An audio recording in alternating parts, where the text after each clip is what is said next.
मोटा भाई झूठ बड़े मोटे मोटे बोलते हैं। मैं स्पीच सुन रहा था, कह रहे हैं जी किसी को भी कोई डी नहीं लगाया जाएगा, चाहे कोई भी डॉक्यूमेंट नहीं देता उसके फॉर्म के ऊपर भी डी नहीं लगाया जाएगा। तो फिर इतनी सारी मशक्कत, इतनी सारी एक्सरसाइज करने की जरूरत क्या है। मैं समझता था भारतीय जनता पार्टी सिर्फ एक धर्म की शायद दुश्मन, ये किसी एक वर्ग की दुश्मन होने के साथ साथ इंसानियत की दुश्मन भी है। असली इंसान वही है जो अपनी गलती से एक बार में सीख जाए, पर ये अपनी गलतियों से भी नहीं सीखते। मेरे 2 बच्चे हैं, सिर्फ उनका बर्थ सर्टिफिकेट है, मेरा नहीं है, मेरी वाइफ का नहीं है, मेरे माताजी का नहीं है, मेरे पिताजी का नहीं है। 2 बच्चों को छोड़कर बाकी सब डिटेंशन सेंटर में भेज दिए जाएंगे।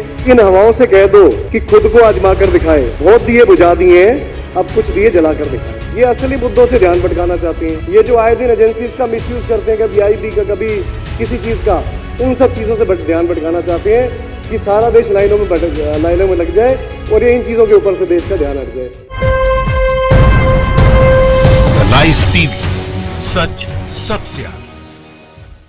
अध्यक्ष जी, आज जिस एनआरपी और एनआरसी कानून की बात हो रही है, मैं अपने साथ आज अपना पासपोर्ट लेके आया हूं।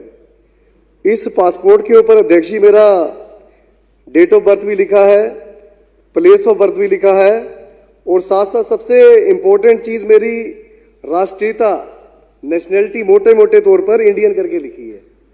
पर मैं सुन रहा हूं सबसे कि पासपोर्ट को भी नहीं माना जाएगा, जबकि इसके ऊपर पूरी दुनिया में हम ट्रैवल करते हैं, कोई भी ट्रैवल करता है तो साफ साफ ये प्रमाण है कि हम भारतीय हैं, हम पूरी दुनिया में ये दिखाते हैं।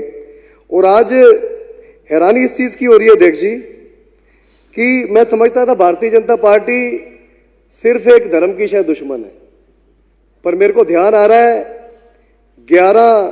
11वां महीना 8 नवंबर 2016 जब एकाएक नोटबंदी की घोषणा कर दी गई थी और पूरे हिंदुस्तान को लाइनों में खड़ा कर दिया गया था। बोला गया था जी बहुत अच्छा काम होने वाला है, देश की इकोनॉमी सुधर जाएगी, काला धन सारा बाहर आ जाएगा, 15-15 लाख मिल जाएंगे।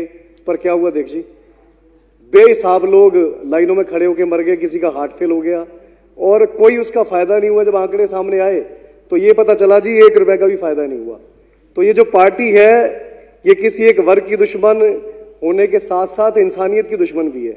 अब ये जो मसला 1 अप्रैल 2020 से शुरू करने की कोशिश की जा रही है, मेरे को लगता था कि शायद इंसान, असली इंसान वही है जो अपनी गलती से एक बार में सीख जाए, पर ये अपनी गलतियों से भी नहीं सीखते।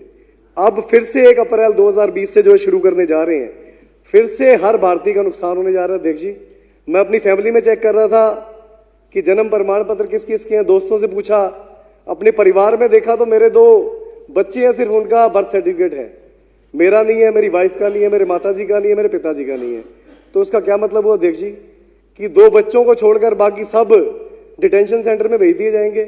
तो ये तो कोई बाजी बात ही नहीं होती अध्यक्ष जी। अब मेरे को ध्यान आया कि हर 3-4 साल बाद ऐसा कांड क्यों करना चाहते हैं। ये असली मुद्दों से ध्यान भटकाना चाहते हैं, ये बेरोजगारी से ध्यान भटकाना चाहते हैं, ये पेट्रोल डीजल की बड़ी कीमतों से ध्यान भटकाना चाहते हैं, ये रुपये के गिरते स्तर से ध्यान भटकाना चाहते हैं, ये जो आए दिन एजेंसीज का मिसयूज करते हैं, कभी आईबी का, कभी किसी चीज का, उन सब चीजों से ध्यान भटकाना चाहते हैं कि सारा देश लाइनों में लग जाए और ये इन चीजों के ऊपर से देश का ध्यान हट जाए। तो अध्यक्ष जी, जैसा राघव चड्ढा जी बता रहे थे कि इससे बड़ा प्रमाण क्या होगा कि आपके खुद के सहयोगी दल, चाहे वो अकाली दल हो, वो पंजाब में इसकी मुखालफत करता है, चाहे वो जेडीयू हो, वो बिहार में इसकी मुखालफत करता है, चाहे वो AIADMK हो, तमिलनाडु में इसकी मुखालफत करता है, और बिहार असेंबली के अंदर तो इवन बीजेपी के MLAs भी खड़े होकर इसकी मुखालफत की। तो देखिए ऐसे कानून को लाने की क्या जरूरत है।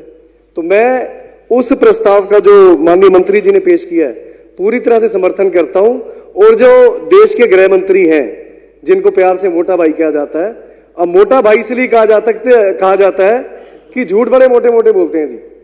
कल मैं स्पीच सुन रहा था, कह रहे हैं जी किसी को भी कोई डी नहीं लगाया जाएगा, चाहे कोई भी डॉक्यूमेंट नहीं देता उसके फॉर्म के ऊपर भी डी नहीं लगाया जाएगा। तो फिर इतनी सारी मशक्कत, इतनी सारी एक्सरसाइज करने की जरूरत क्या है, जब किसी के आगे आप डी लगा ही नहीं रहे, सबको क्लियर ही कर रहे हो।